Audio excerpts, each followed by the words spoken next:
the game, you said that you were excited to see how your guys can build off of what you did on the road trip.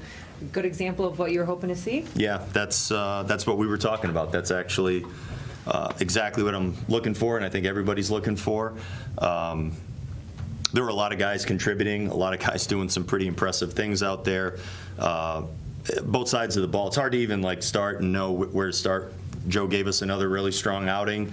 TA comes in, the pitching was good, the defense was pretty good, and the bats really came alive up and down the order. So it was everyone. It wasn't just one swing, two swings. It was a great start to the game where you're really taking over the game early against a good pitcher, and I'm just impressed with what I watched.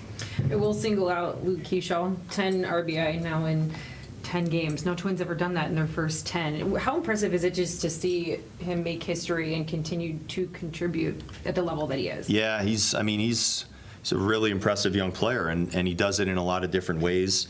But I think his at-bats almost kind of mirror his personality in a lot of ways, too. He's able to see the ball and attack the ball in a way where he's not necessarily going up there sitting on pitches. He can see it, and he's got such a good short swing and strong swing. I kind of describe it like that a lot. But that's what I'm watching over and over again. And after a good at bat, he doesn't necessarily go up there and change a whole lot or outthink himself. I think he's a good natural hitter, and that's what it looks like. And he's rolling right now. He looks good.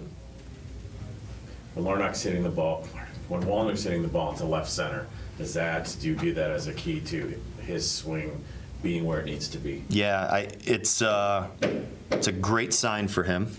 He's very capable of making the ballpark look really tiny to all fields. And, off the bat, his swings, they look like line drives that might be in the gap. But it's Larn. Yeah, I mean, you got me. It's Wally.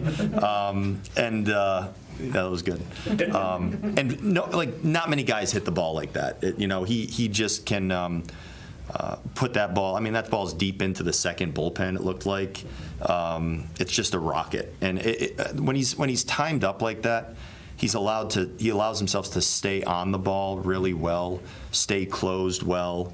He doesn't have to generate anything more than that, and he doesn't have to pull the ball to be a dynamic offensive player. He can just continue to look for the ball out over the plate at times and do damage that way. And that's kind of what separates him from a lot of guys in this league. Keaschall's now in an elite club of 27 players since baseball's integrated that year. Also ended up having a hit streak of 9 or more games to start his career. I mean, how impressive is it to accomplish something that's so hard to really do out the gate when you're coming up through the big leagues? Yeah,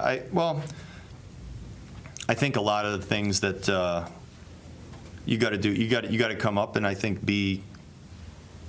not really sweat too much, not really be overly impressed with everything going on around you. To step right in and do that, I think you got to just be competitive, and that's what he is. He's a very competitive young man. Works exceptionally hard. You should see him before the game, doing all the things that he needs to do. And I think he's got a really good head for this game that we play, which is a challenging game. And he takes it on head on every day, and he just goes at it. I think he's a baseball player in a lot of different ways, but he's a good hitter. It starts with he's got good ability. He's always hit. He hit all the way up, and now he's hitting in the big leagues, and it's not hard to see why. And he'll continue to make adjustments as the game changes in front of him. People are going to attack him differently, but I think the way he goes, I think he has what it takes to be able to handle all that when it comes. But it's great to see a guy just come up and just play the game. Just go up there, see the ball, hit the ball, and the whack line drives all over the field. Joe is now 8-0 with like a 1.3 something ERA against the Royals. Is there anything you can point to as to why he's specifically so good against them? I don't know. So I don't want to say because I'm not really sure. Sometimes things like that play out. I said before the game at some point, I forget who I was speaking with, but sometimes you go out there, you attack some hitters, lineups stay the same over a period of time. You gain some real good confidence in what you have to do and how to make pitches against a certain group.